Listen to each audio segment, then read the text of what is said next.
When's the last time you saw on the front page of a magazine, gentle boss, gentle doctor, gentle politician? When you think of a man, you think of action, power, you think of control, because that's what we're brought up to believe and to behave like. And that's what we're going to discuss today with Rachel King here. Rachel, how are you? Hi, good, thank you. Thanks, Matt. And Rachel, you've studied a lot of part of your life on human behaviour. Tell us, what things have you studied about the human brain? Well, I studied psychology many years ago back at university, and then more recently I returned to uni and I did a master's in educational psychology and decided I enjoyed going back and learning so much about it.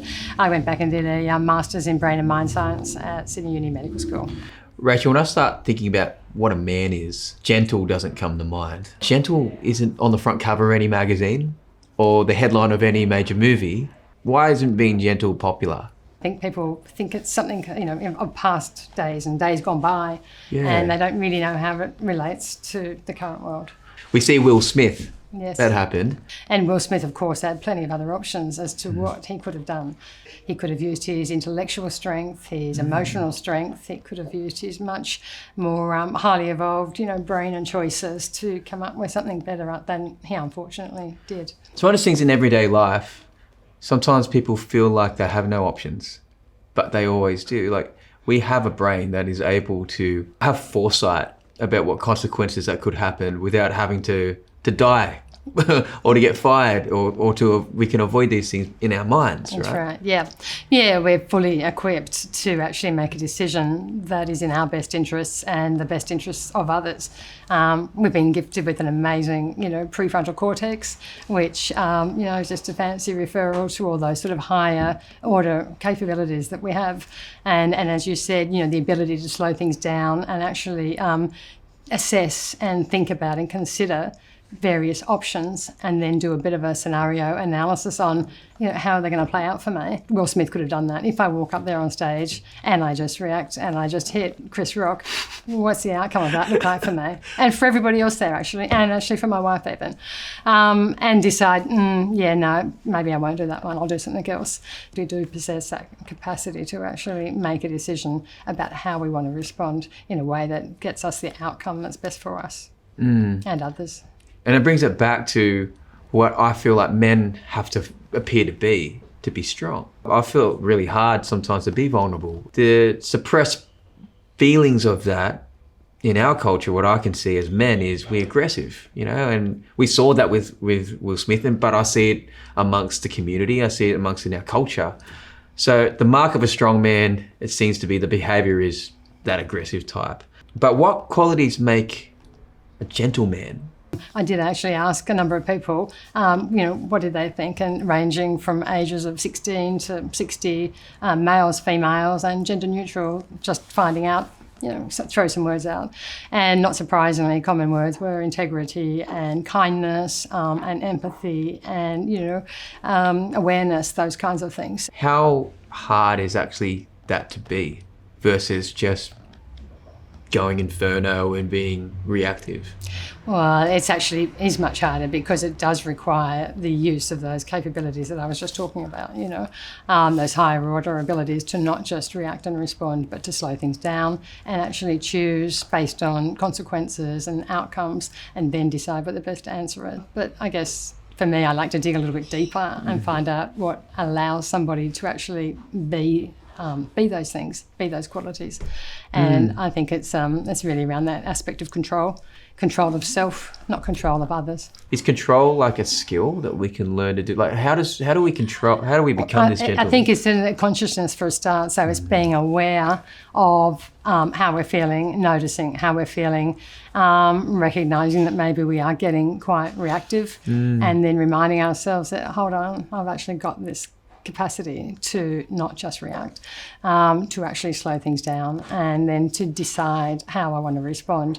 And that takes control. It takes impulse control, reactivity control to actually make that conscious choice. That is so true, because whenever we lose control, we lose respect.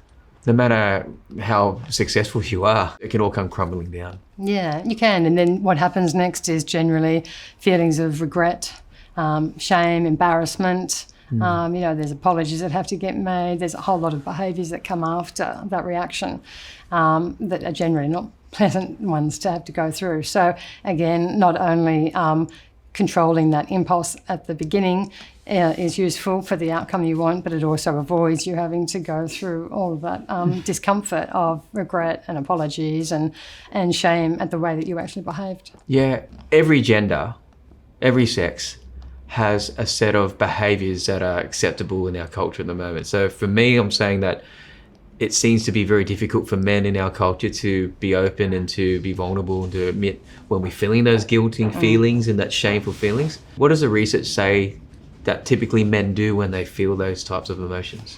Well, what you're kind of referring to there, I guess, is this concept of toxic masculinity. And that's really not saying men are toxic and not saying male attributes are toxic, but some of the behaviours, traditional and cultural sort of norms about how men should behave can be harmful to men, to women, and to all of us, really, to the whole of society. And they're generally the types of behaviours that are about, being controlling or being in control, being dominant, being very self-reliant and not asking for help. And sadly, some of these these norms can actually lead to behaviours that are bad not only for society but also for men themselves. So, we know that, for example, in the mental health space, men are 3 times more likely to die by suicide than what women are. It's awful. And, part of that can be how do you manage these feelings that you don't feel are socially acceptable? Feelings of failure, perhaps, feelings of humiliation, feelings of shame, feelings of guilt. It's usually those really intense feelings that men often are not comfortable sitting with. When we have a culture which you feel like as a man you can't deal with those things or you can't express those things, we're less likely to go see somebody. Well, absolutely. We might be ashamed to admit that we're feeling those things. And again, that goes back to that toxic masculinity, those sort of norms that are acceptable or not acceptable. And if they're diverse or not consistent with what a man thinks is okay to feel, then that can cause problems. When I've coached through my coaching for many years, I noticed one real particular pattern about anger was anger is usually associated to some type of hurt. So anger is, when you see someone angry, assume that that's hurt.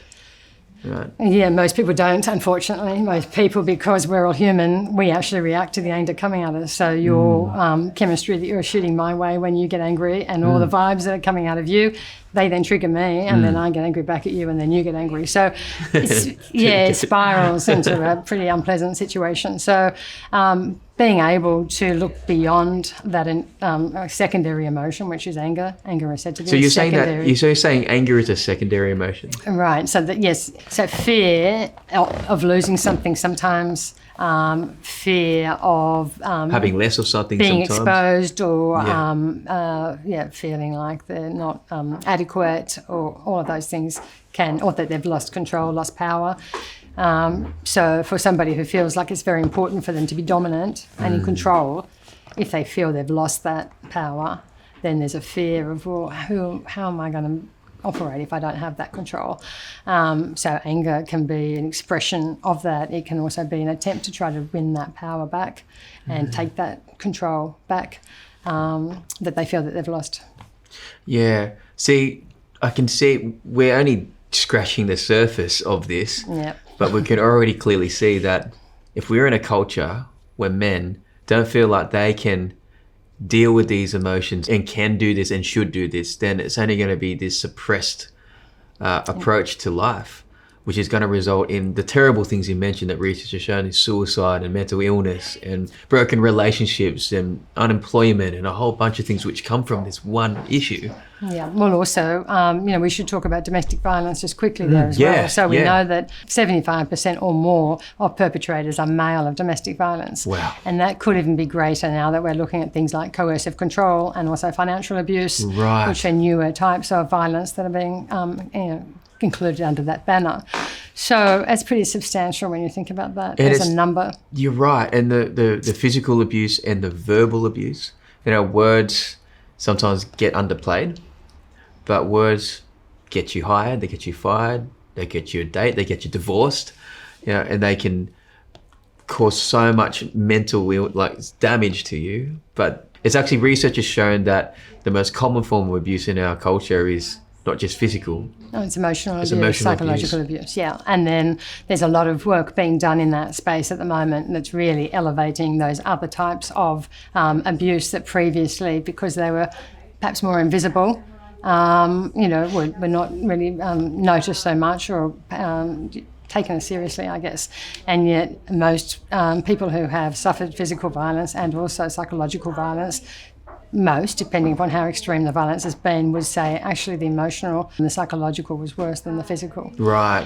Which is pretty significant when you think about that comment of how bad it must feel to actually think the physical is less painful than the psychological. Yeah. Being aggressive isn't all bad, right? I mean, it's been useful in so many ways throughout. It's kept us alive for millions of years. We've had to be strong and physical. We've had to go and hunt, and our survival depended upon physicality to a big degree. Actually, what's interesting is as our prefrontal cortex, or our cortex, has evolved over the years, it's evolved in line with our more complex social structures. So actually the two have gone hand in hand. As we've become more socially reliant on other people, as our cultures have grown, our brain has also grown to give us new skills to actually survive in that new environment. So would you say that today it's dependent on social networks and social constructions that we have to be more relationally equipped? Absolutely. And emotionally equipped, therefore? Absolutely. So our social, emotional, cognitive skills, that's what we need today to survive well. So the strong man today is the man who actually uses those skills. Yes. Those skills to survive, those skills to move forward, those skills to better themselves and move ahead, and those skills to help the society that they live in. So we not just need to, back in the day, grow our endurance here and here and here, and stamina, but stamina here. It's absolutely. Absolutely. And that's why that part of the brain has evolved as our social networks have become, bigger and greater. We used to live in small tribes, we used to just need very minimal social skills. Back then we needed much more physical prowess. But as those structures have changed, relationships are our environment. So we need skills that allow us to survive in this new relational environment. Yeah, we need communication skills, we need emotional skills, we need relational skills, we need empathetic skills. That's the new toolkit for us to move forward. And I think if we frame it that way and we understand it that way, that survival now depends on using those capacities that we have, then I think that really gives us an understanding of why it's a strength to actually use those. This is the new way. And I think now we need to turn the volume up on the gentle way. And I mean, we use the word gentle intentionally because it's polar opposite to what we've seen. But gentle does not mean weak. It means someone who's committed to learning the skills and the ways of the emotional and relationships that we work within. Do we need more gentlemen in our world? Oh, absolutely, we need more gentlemen. We need more gentlemen because they're going to give us a stronger, gentle world. And that whole concept of gentle needs to be redefined almost, because being gentle is actually the harder thing to do now than to being physical. I'd love to see gentle bosses, gentle teachers, gentle partners, gentle friends, gentle doctors, gentle politicians. This is the way forward, and we need to turn the volume up on that now and start muting out the aggression and not saying it's not cool to be cool. It's not cool to be cool. Thanks, Rachel. Thank you. Thanks, Mark.